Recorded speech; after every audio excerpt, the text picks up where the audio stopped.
First அடுப்புல ஒரு pan வச்சுக்கலாம். இதுல ஒரு கப் கம்பு சேர்த்துக்கலாம்.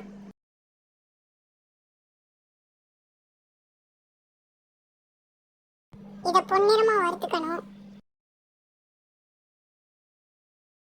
இதுல ஒரு கப் நடக்கலையே சேர்த்துக்கலாம். இதையும் பொன்னிறமா வறுத்துக்கலாம். கல்லையில தோலை நீக்கிக்கலாம். வறுத்த கம்பை அரைச்சிக்கலாம். இந்த மாதிரி நைஸா அரைச்சுக்கணும், அப்பதான் லட்டு பிடிக்க முடியும். வறுத்த நடக்கலையே சேர்த்துக்கலாம்.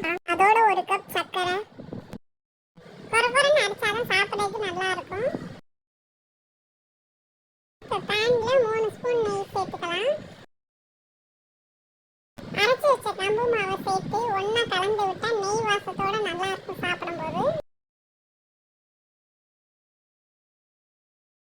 அரைச்சி வச்சிருக்க கடலைப்பருப்பு ஒன்னா சேர்த்து கலந்து விட்டுக்கலாம். இப்ப நல்லா மிக்ஸ் பண்ணி விடணும். நெய்யில வறுத்து வச்சிருக்க முந்திரி பருப்பு ஒன்னா கலந்துக்கலாம்.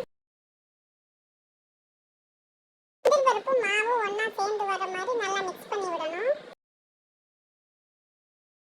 இப்ப இந்த மாதிரி உருட்டி நல்லா லட்டு பிடிக்கணும். இப்ப சுவையான கம்பு லட்டு ரெடி.